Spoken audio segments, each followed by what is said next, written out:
Bismillahirrahmanirrahim. Assalamualaikum warahmatullahi wabarakatuh. Very good morning. I'm going to tell you a story about 4 months ago when Brother Mansi and Sister Hodan had coffee with us and told us about this conference. And honestly, 4 months ago we didn't have any clear strategy on Islamic market. We knew that there's a huge opportunity in Islamic market, Islamic economy, but we didn't know exactly what are we supposed to be doing. So we thought that sponsoring of EEC would be a great start for us to be connecting the dots. Mr. Daud just now mentioned about RTI, and I really like the relevance,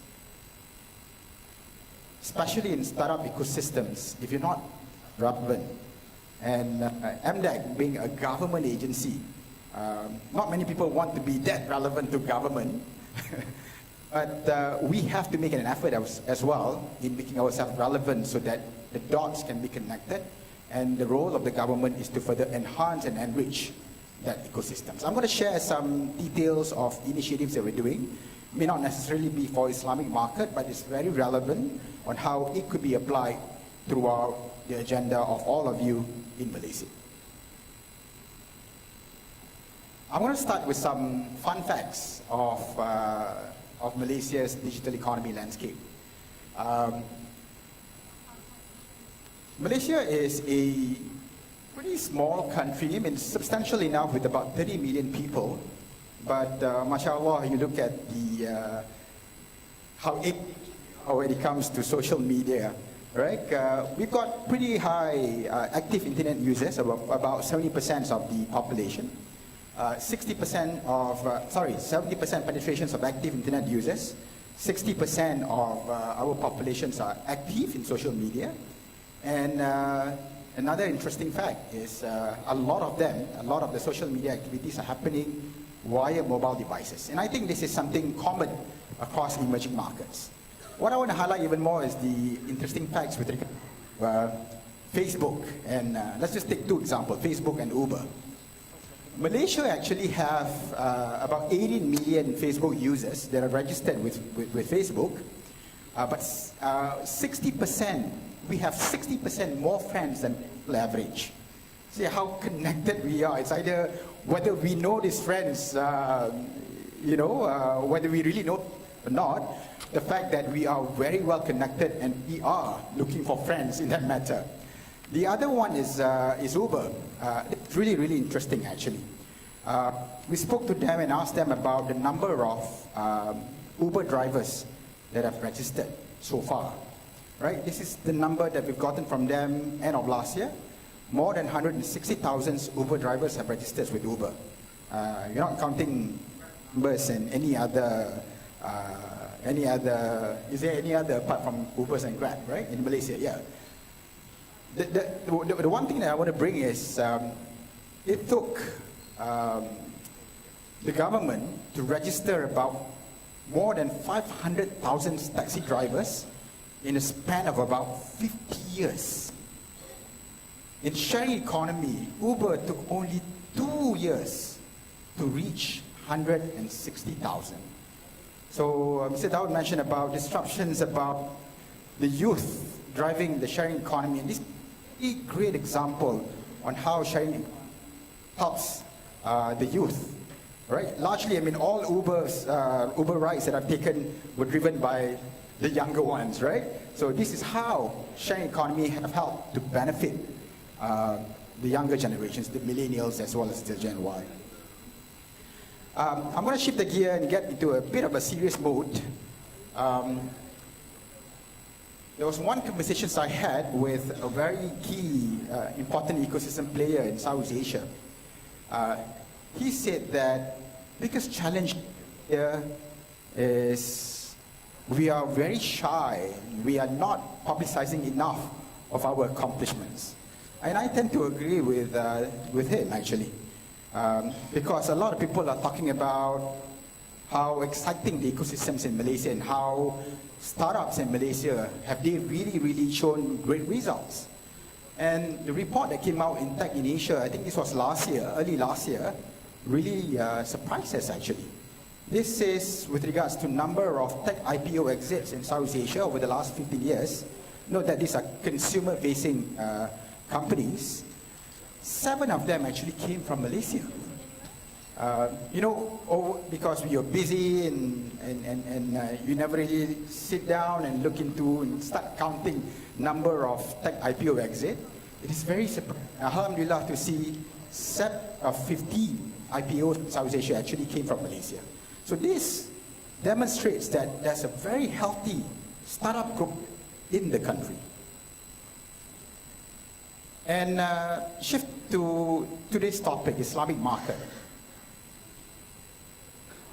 One of our aim is to position Malaysia as the gateway to technology and Islamic economy. And we started looking around on data points as well as validations. Are we really prepared? Are we really ready? What's the readiness level of Malaysia when it comes to Islamic economy? Again, we were pretty surprised as well.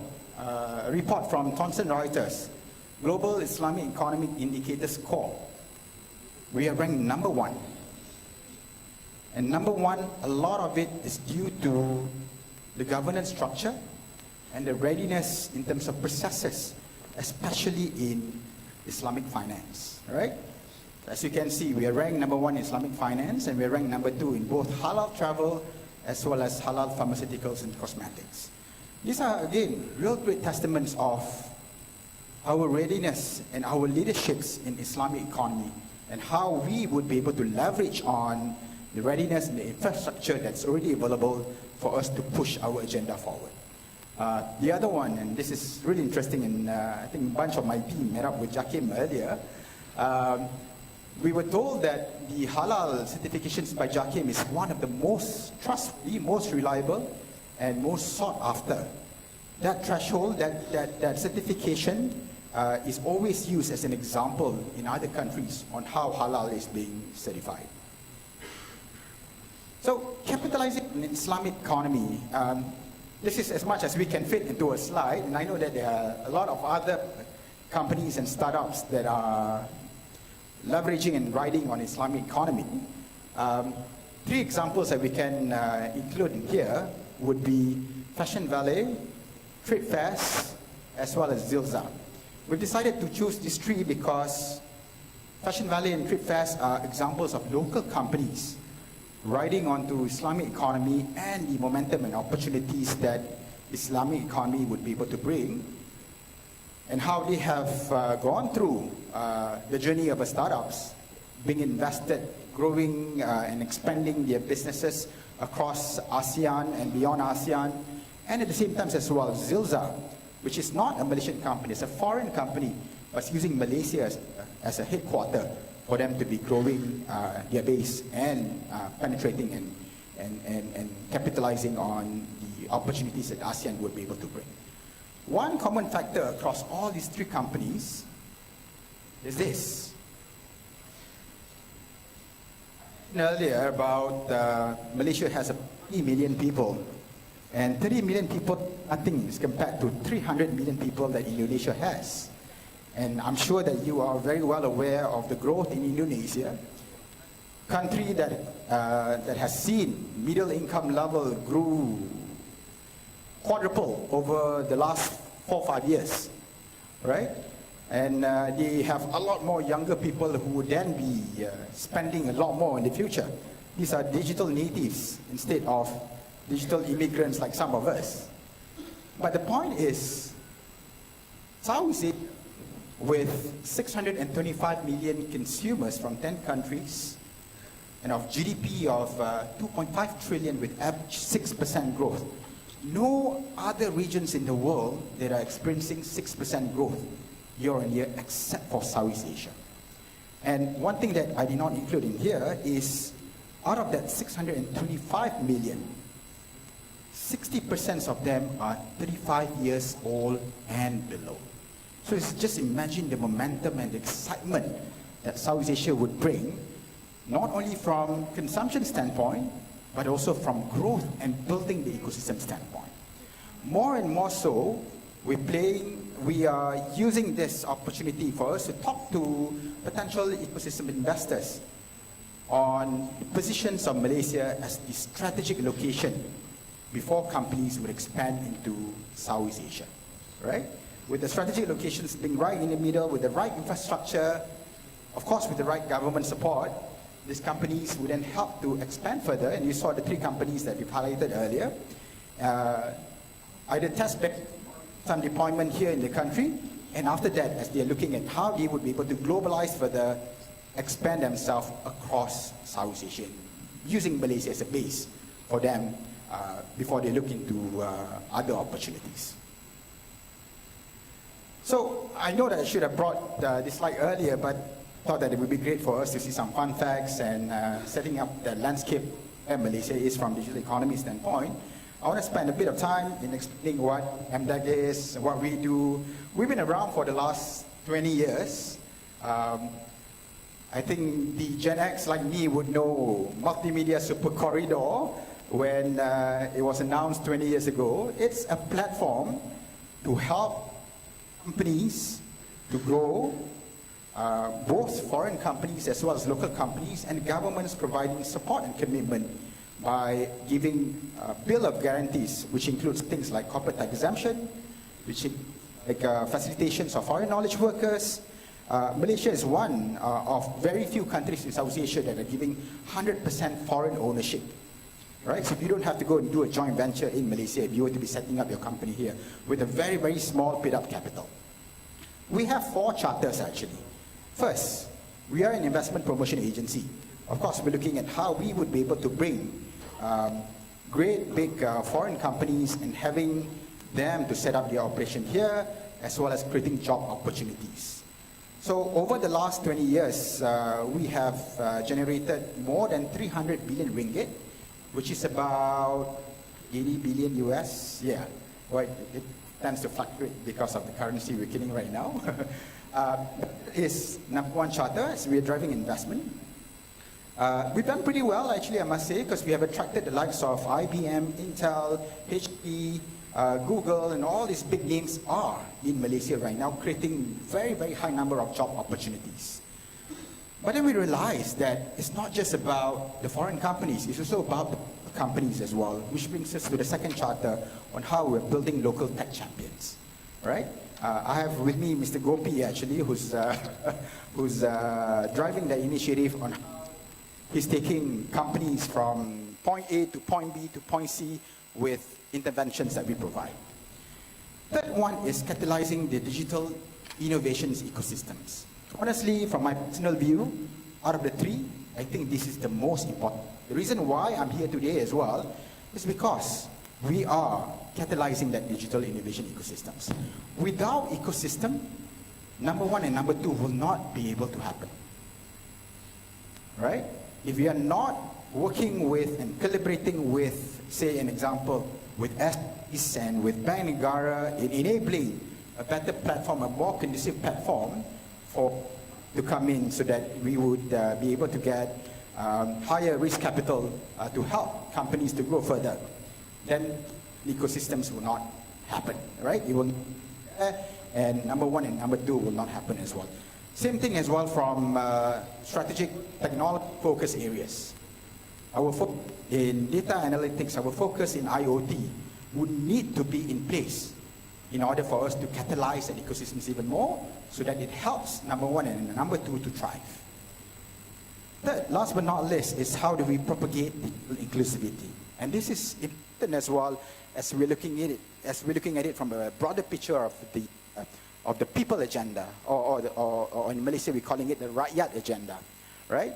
We need to ensure that from school level, how do we ensure that there's enough talent development activities so that the school kids would then be exposed to, say, computational thinking, or to be exposed to coding.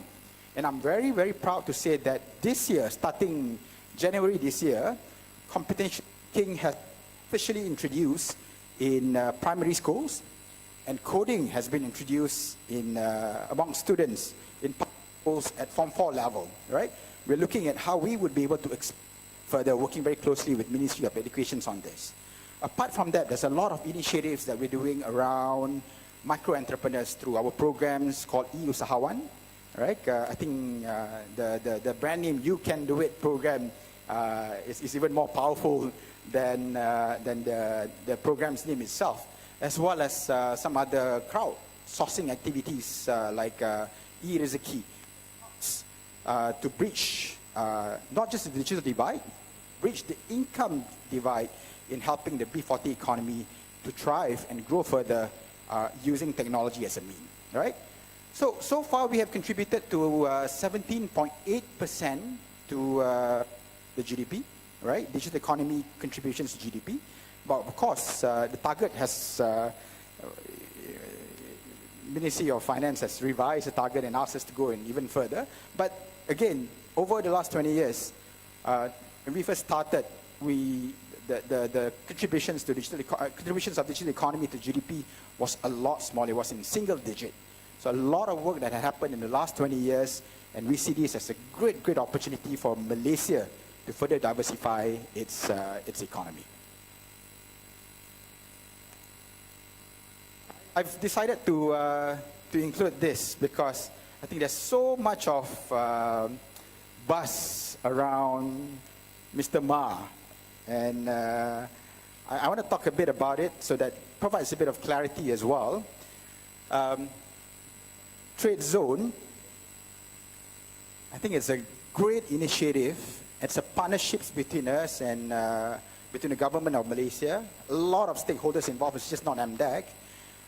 With Alibaba in setting up world's first digital trade zone, promoting e-commerce growth. It doesn't stop here. It's not just with Alibaba. I'm looking at it from two charters. One is positioning Malaysia as the logistics and fulfillment hub for e-commerce. You probably heard about the setup of the Digital Free Trade Zone in KL Aeropolis. LCCT used to be, right? A lot of are going to be done in terms of turning Malaysia as the point for fulfillment and logistics for Alibaba.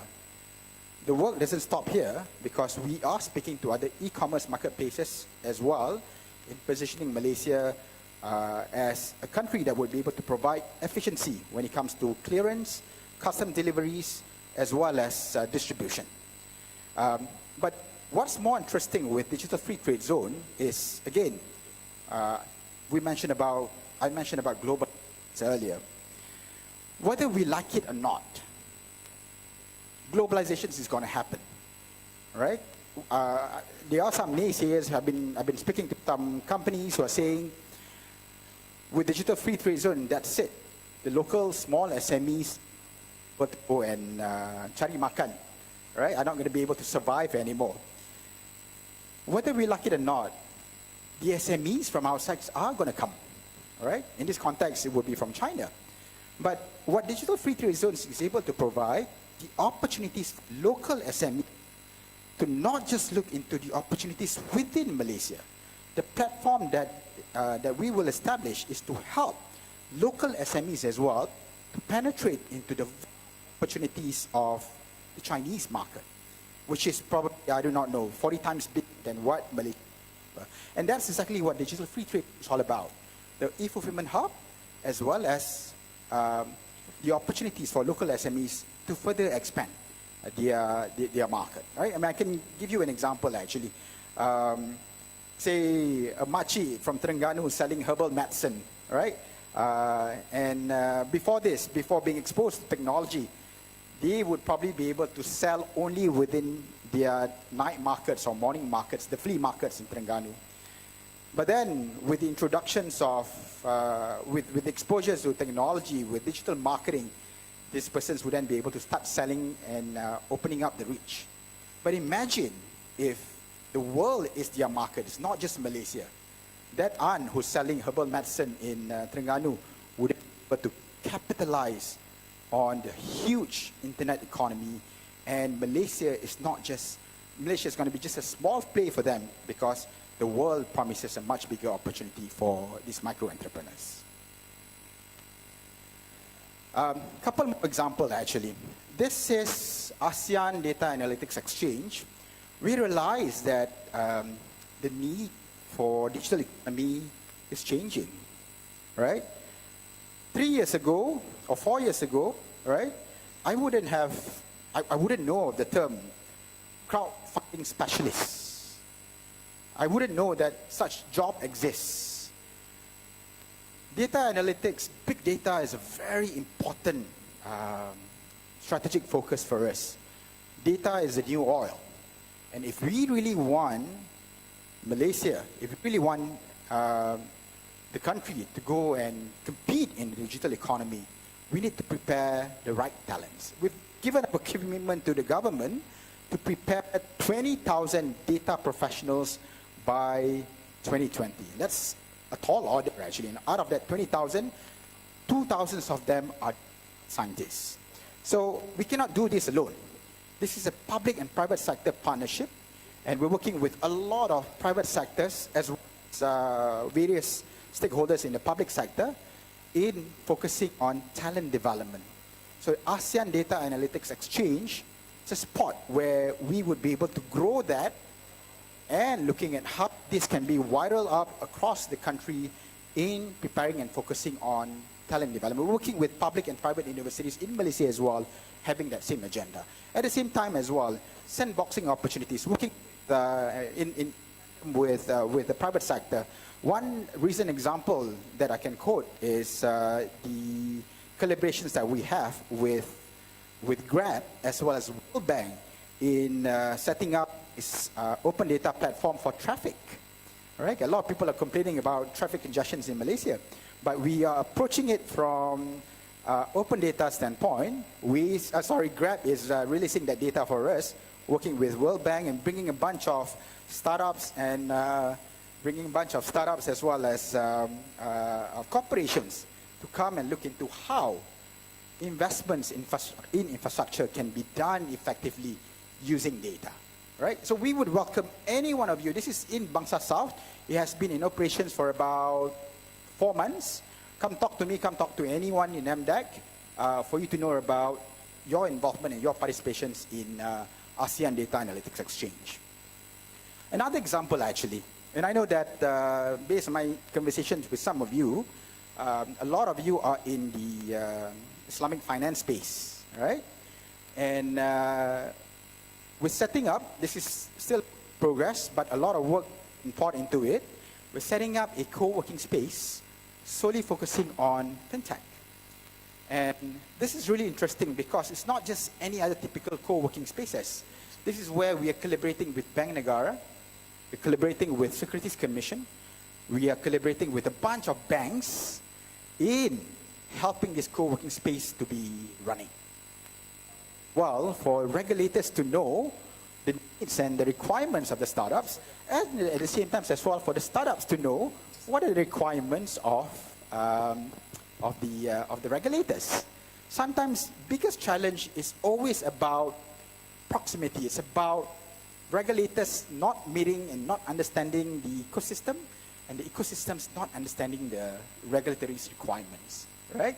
So we envision that this space would then help both parties to come and sit down together and build a better, more robust agenda in driving fintech so that there will be opportunities that can come about and Malaysia would then be able to generate or create the next icon in fintech space, or in particular in Islamic finance fintech space as well.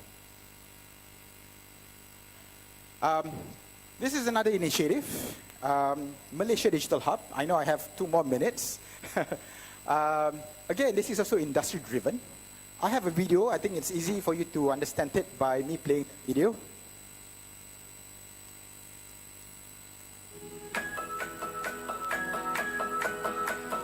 Malaysia Digital Hub is the place where startups and scale-ups can coexist with the ecosystem for them to develop the next breakthrough ideas. We provide them with growth opportunities in the form of incentives, market access intervention, facilitations of foreign knowledge entrepreneurs for them to realize their potential.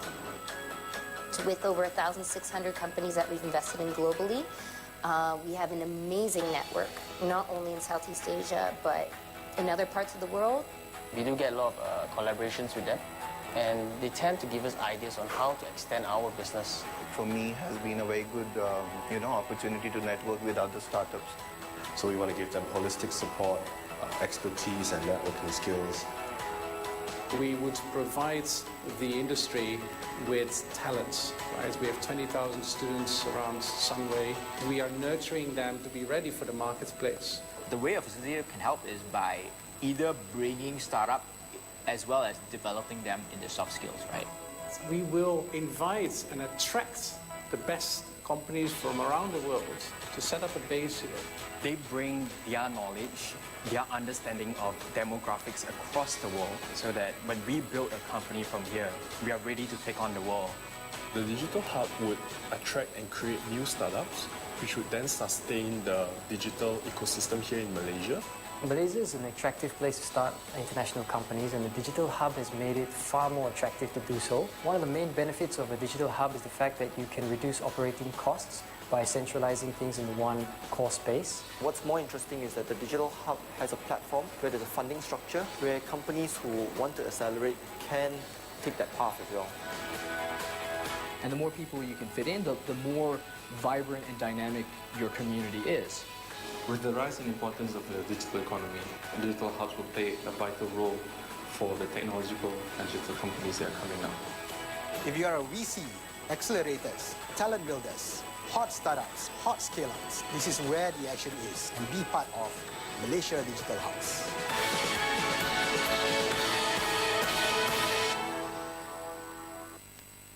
Okay, I know I read time. If I can take, thank you so much. If I can take 2 more minutes, yeah? So as you can see from the video, this is not a sole effort of MDEC. This is an industry-driven. We realize, is what we've done quite a bit of a study in understanding the relevance of the ecosystems. Again, I want to bring up the relevance portions, as Mr. Dawood has mentioned earlier. A year ago, or a year and a half ago, we ran, I think some of you probably was in that sessions as well, just to understand a bit more of the requirements. You know, MDEC has been attracting larger companies. We have not really looked into the smaller SMEs and startups ecosystem. And one response came from one of the startups. We call it a hot startup buddy sessions, actually. There were 100 startups in the hall. And one guy stood up and said, MDEC not relevant. MDEC is like aunties and uncles to us. And that was really heart-wrenching for me, actually, from my team. Because we forgot to realize that innovations actually comes from the smaller companies, the startups and the SMEs. And the platform that we have provided through Multimedia Super Corridor or through MSC was all right, but it may not be fully conducive for the companies, right? What they wanted more was a lot more involvement of the ecosystem. So what we did was we went around and started scouting and looking at who would be the right partners for us to work with. We've certified 3 digital hubs, right? And of course, it comes with incentives, APW, the Co, as well as Common Ground. But what's more important is MDEC playing that role in further enriching that ecosystem. From technology companies' standpoint, right? Microsoft is setting up a HoloLens Center as an example. Talent is very, very important. As you can see the video, Next Academy and Y Academy. ASEAN Linkage working very closely with Kejora in Indonesia as that intervention for startups who are as a start. I mean, we're looking at a few other as well. Corporate innovation, this is very important. Maybank has come in and providing what they call Maybank in Residence programs, so that there will be opportunities for startups to go and test bed their solution, as well as hopefully eventually, inshallah, to have the solutions to be deployed within Maybank. And risk capital, right? I know you saw some examples of VCs in the video. It's not fully officialized as yet, but this is something to be announced. And last but not least is the incentive the government will be able to provide. Among others, yes, tax exemptions may not be relevant right now because some of these startups are only making revenues 4 years down the road, but it can be activated later. 100% foreign ownership, as I mentioned, but I want to take you to one more slide, which is the Malaysia Tech Entrepreneurs Program. This is fresh from the oven. We know that the challenge, especially for foreign startups who wants to use Malaysia as a base, is for them to get a visa, all right? And I know as well some people who come to Malaysia on the social pass, we tend to be closing one eyes, right? And doing work here when it shouldn't actually, but we're making it official, we're making it legal right now. There's some terms and conditions, of course, there's some documentations that's needed, but it is designed for two types of entrepreneurs. The first one is new entrepreneurs. New entrepreneurs means that anyone, any individuals that have any ideas, business ideas, or any aspirations in setting up business in Malaysia using Malaysia as a base, right? This we would be able to give a duration of 1 year.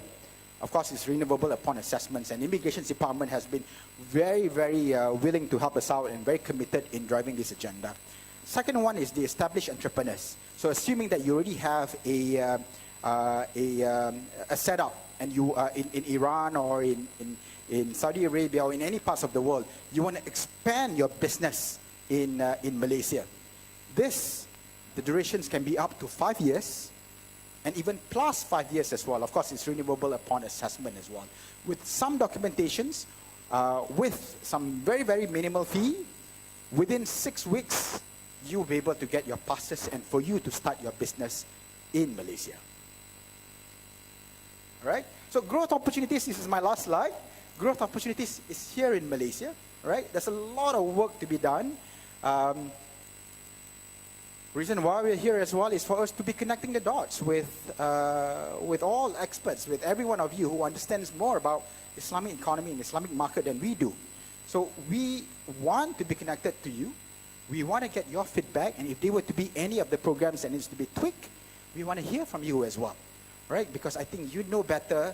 Please provide feedback, and the role of the government is to be listening more and to tweak it according to the requirements of the industry, right? And I know I don't have much time.